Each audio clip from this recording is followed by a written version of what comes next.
महाभारत। अर्जुन की प्रतिज्ञा। महाभारत का भयंकर युद्ध चल रहा था। लड़ते लड़के अर्जुन रणक्षेत्र से दूर चले गए थे। अर्जुन की अनुपस्थिति में पांडवों को पराजित करने के लिए द्रोणाचार्य ने चक्रव्यूह की रचना की। अर्जुन पुत्र अभिमन्यु चक्रव्यूह भेदने के लिए उसमें घुस गया। उसने कुशलतापूर्वक चक्रव्यूह के 6 चरण भेद लिए, लेकिन 7वें चरण में उसे दुर्योधन, जयद्रथ आदि 7 महारथियों ने घेर लिया और उस पर टूट पड़े। जयद्रथ ने पीछे से निहत्थे अभिमन्यु पर जोरदार प्रहार किया। वह वार इतना तीव्र था कि अभिमन्यु उसे सहन नहीं कर सका और वीरगति को प्राप्त हो गया। अभिमन्यु की मृत्यु का समाचार सुनकर अर्जुन क्रोध से पागल हो उठा। उसने प्रतिज्ञा की कि यदि अगले दिन सूर्यास्त से पहले उसने जयद्रथ का वध नहीं किया तो वह आत्मदाह कर लेगा।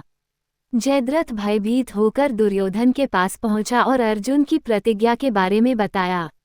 दुर्योधन उसका भय दूर करते हुए बोला, चिंता मत करो मित्र, मैं और सारी कौरव सेना तुम्हारी रक्षा करेंगे।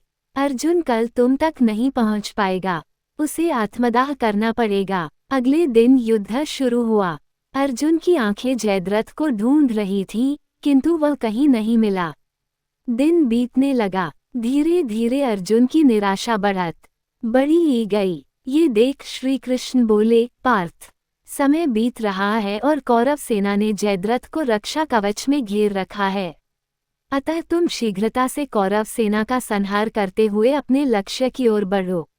ये सुनकर अर्जुन का उत्साह बढ़ा और वह जोश से लड़ने लगे। लेकिन जयद्रथ तक पहुंचना मुश्किल था। संध्या होने वाली थी। तब श्री कृष्ण ने अपनी माया फैला दी। इसके फलस्वरूप सूर्य बादलों में छिप गया और संध्या का भ्रम उत्पन्न हो गया। संध्या हो गई है और अब अर्जुन को प्रतिज्ञावश आत्मदाह करना होगा, ये सोचकर जयद्रथ और दुर्योधन खुशी से उछल पड़े। अर्जुन को आत्मदाह करते देखने के लिए जयद्रथ कौरव सेना के आगे आकर अट्टहास करने लगा। जयद्रथ को देखकर श्रीकृष्ण बोले, पार्थ, तुम्हारा शत्रु तुम्हारे सामने खड़ा है। उठाओ अपना गांडीव और वध कर दो इसका।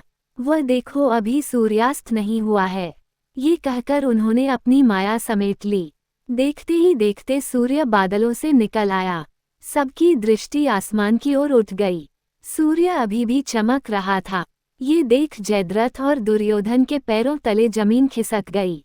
जयद्रथ भागने को हुआ, लेकिन तब तक अर्जुन ने अपना गांडीव उठा लिया था।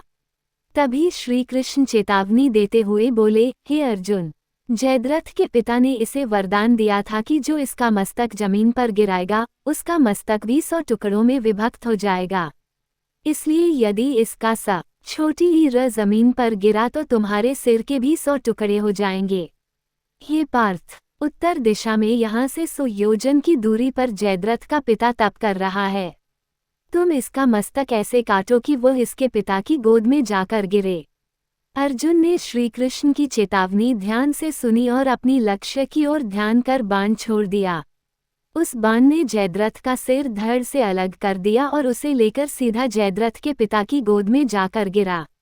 जयद्रथ का पिता चौंक कर उठा तो उसकी गोद में से सिर जमीन पर गिर गया।